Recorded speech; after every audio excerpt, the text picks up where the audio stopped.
I'm Belitra and I'm the Crafty Black Girl. So you guys, good morning, good evening, good afternoon, whatever time it is when you are viewing this video, good whatever it is. So you guys, this video is actually an old video, but you guys, I wanted to show y'all because this is something that you can definitely do for another stream of income, you guys. So it is crafty, but it is also a way to build your bag. So you guys, I actually reupholstered this chair like maybe 4 years ago, and I actually posted this video on my old YouTube channel, but that channel is now, it's inactive, but it's now used for hair reviews. So I decided to go ahead and take that video from that channel and post it on this channel and let you guys see what I did, how I did it, and at the end of the video I will come back and let you guys know how you can make some money from this. So let's get into the video.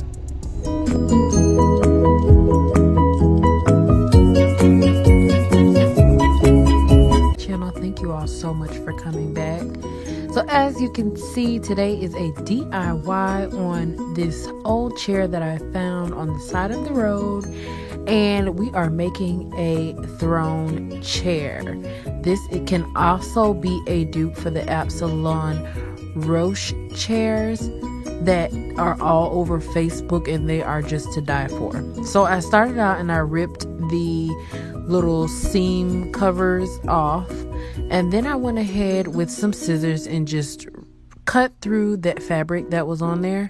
And then I took this razor blade here, which was actually for like a hair comb, and I went ahead and sliced what I couldn't pull off with my hand. So I went in and just sliced around the fabric, trying not to cut the cushions. So yeah, I just sliced around it and then pulled it off. Then I went and pulled up what was left over that was stapled down to the wood, and just pulled it as hard as I could to get it out. I ended up having to wind it around my hand a couple times because it was super hard to pull up. But that's what I'm doing here. And next, this is what it looks like with no fabric on it. And later on, my daughter tore up one of the legs, so I ended up having to put it back because she sat on it and it broke completely, as you can see here.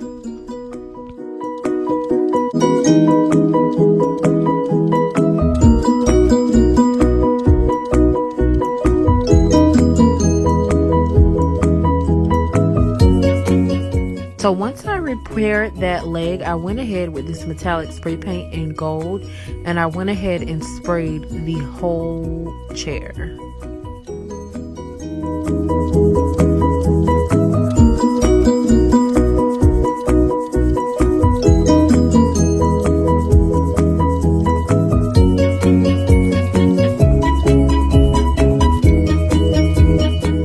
So next what I did was took some cardboard and prepared for my tufting.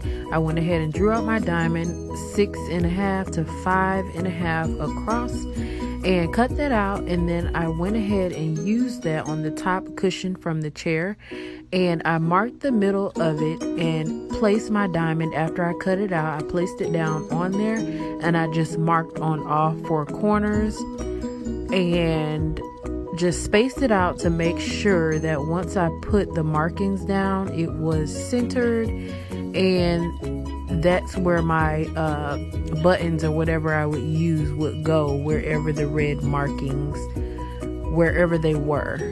So I just took that diamond as a guide to know where to put my holes, which will eventually be where I'm putting buttons at on this top portion of the cushion for the chair.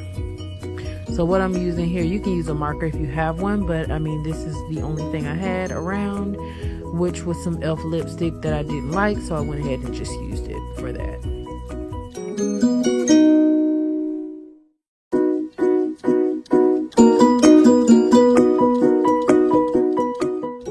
is what it looked like when I'm finished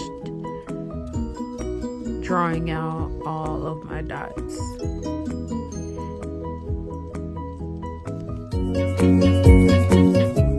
Next, what I did, because I did not have a circle cutter, I put 2 of these blades together. I took some duct tape and duct taped them together without covering up the blade at the bottom. Then I folded it under and I added more tape to tape them together and to tape them into a circle as well.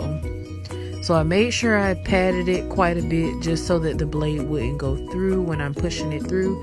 And then I just squeezed it into a circle and went ahead and cut out my circles for the tufting. And that's what the hole looked like when I was finished. It didn't go all the way through, but I was okay with that as long as I could make a pretty decent hole. So this is what it looks like with all of the holes gutted out. And that's what it should look like.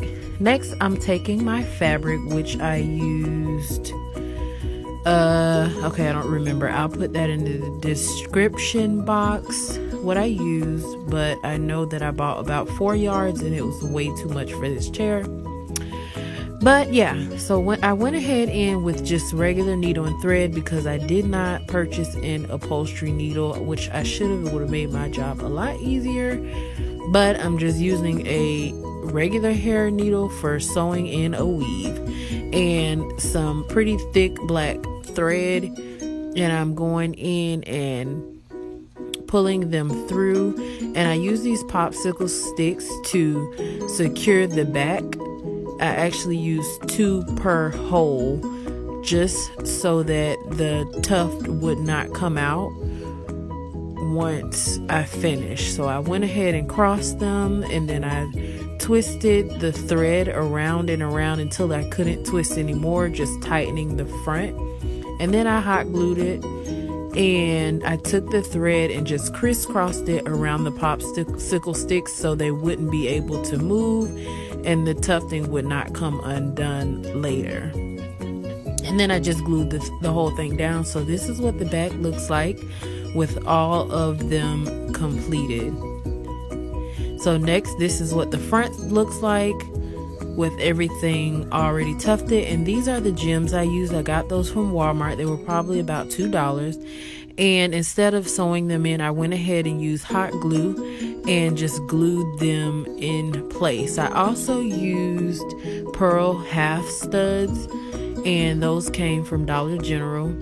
And I just placed those where I wanted them, and this is what it looks like. I hot glued everything on. So now with my arrow staple gun, I went ahead and start adding the cushion back on. So I went ahead and put that back on the top, and then I moved on to the arm. So what I'm doing is putting spray adhesive before I add the fabric so that it lays nicely up against the chair arm and it's not puffy like the other side. I found this out the second go round, so if you see later that the chair is puffy on one side and it's not on the other, that's because I stapled it down first on the opposite side before I did this step. So just don't mind that, but right now I'm just smoothing out the fabric onto the chair before I go ahead and staple it down. So that's the other side. You can see where it's a little puffy. And yeah, so when I finished laying the fabric, I just went ahead and cut off any excess with the same razor that I was using before for the cutting out the circles. So then back to the other side that I did the right way, I went in after I laid the fabric down with the adhesive, and I went ahead and stapled everything down to the wood and around the arm of the chair as well. This part can get a little tricky. You do have to be careful, and then when you get to the top, you'll have to pinch the fabric and place it the way that you want it to look once you're finished. So here's where I added just a little ruching and then I stapled it into place as I held it so that it would look that way once I stapled it down, and once I cut it, it would have a nice finish. So I just continued around the arm of the chair and just staple all of the fabric down. Then at the bottom side of the chair, I went ahead and hit it again with some Elmer's, that was Elmer's spray adhesive, and sprayed it all over the foam, all over the padding. And I went ahead and just laid it nicely, the fabric against the foam, and smoothed it down so that it would be attached, and it would give the chair that nice, you know, it wouldn't be hanging, it would be tight and fitted against it. Next, I went ahead and on that back edge of the chair, and I went ahead and stapled the fabric to the back of the chair. And then after I finished all of the stapling on this arm, I cut off all of the excess fabric.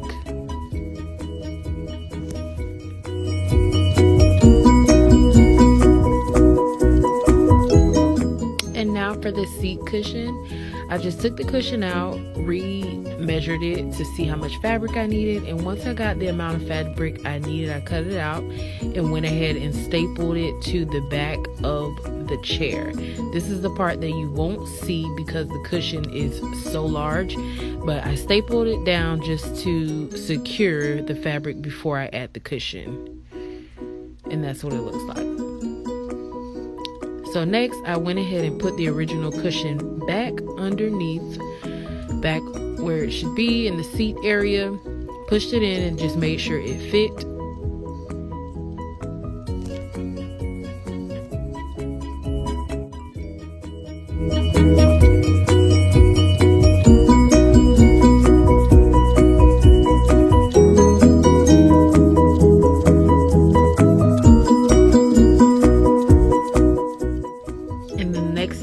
Did was start in the front and went ahead and stapled down the fabric to secure the cushion.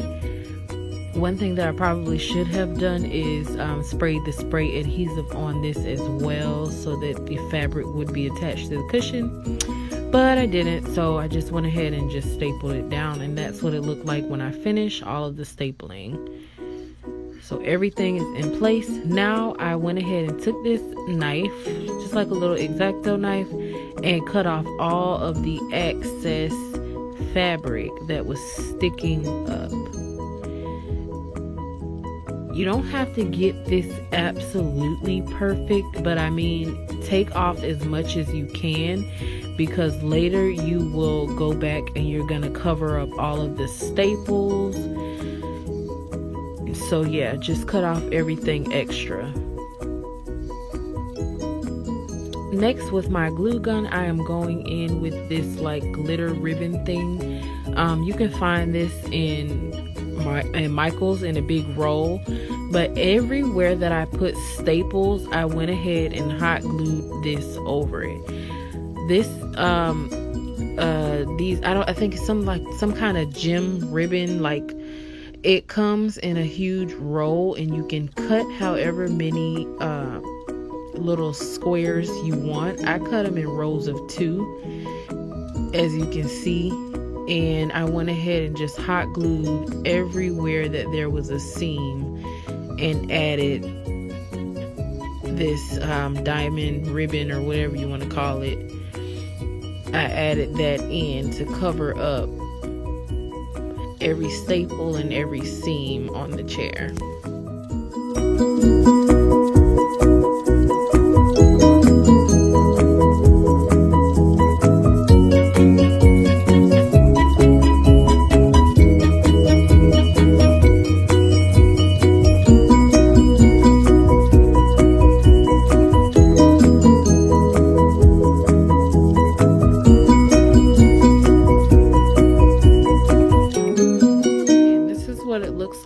Most of the trim done.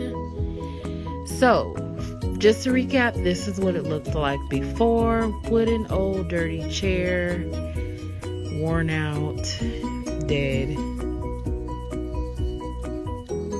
And this is what it looks like now.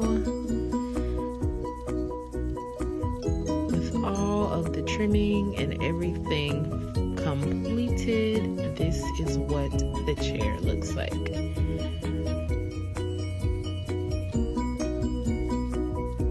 What do you guys think? Just to let you see what the trimming looks like up close, let me let you guys know I am not a professional. This was my first time ever reupholstering anything. Let me know what you think about this. Give me a thumbs up if you like this. And if you haven't already, go ahead and subscribe. Thank you all so much for watching. And until next time, I will see you in the next one. Bye. All right, you guys, that is all for the video. And you guys, so listen. When I finished making this chair, well, when I started making this chair, I actually did not have a plan for it. I knew I just wanted to make a chair. But then a little bit after, I had posted a picture of this in the before and after on my Instagram account at the time. And so after that, I actually received an email from a young lady asking if she could rent the chair for her wedding. So you guys, y'all know where I'm going with this. So if you are able to find and repurpose and upholster and refinish furniture like this, you can rent these things out for events, for sweet 16s, for weddings. And weddings is a big one. You already know when it comes to a wedding, you are going to be paying top dollar for rentals. People already know that. And that's just another way to build your income. That's another stream of income. If you can find a couple of chairs, they don't even have to be like the chair that I repurposed. A chair that is fancy, a chair that, any type of chair, you can make it what you want it to be, and you can rent it out for events.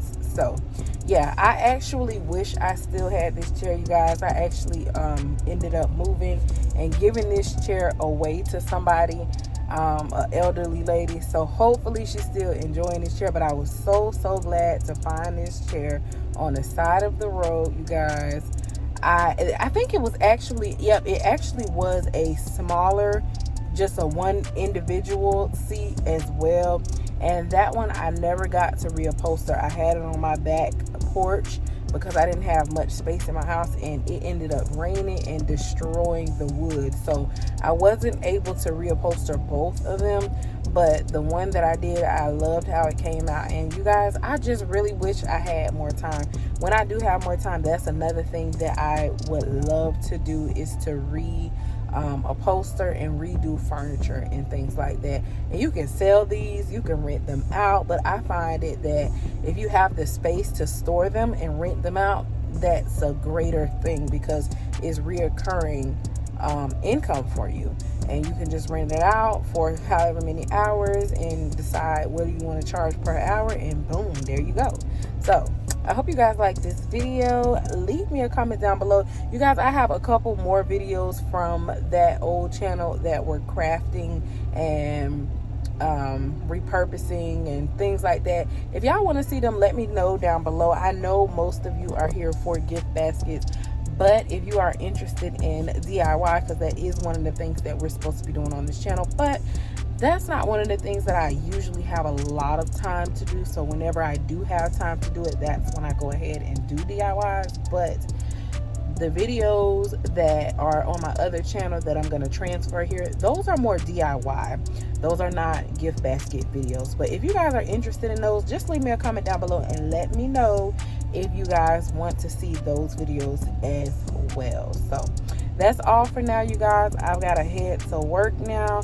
You guys have a blessed day, and until next time, stay crafty.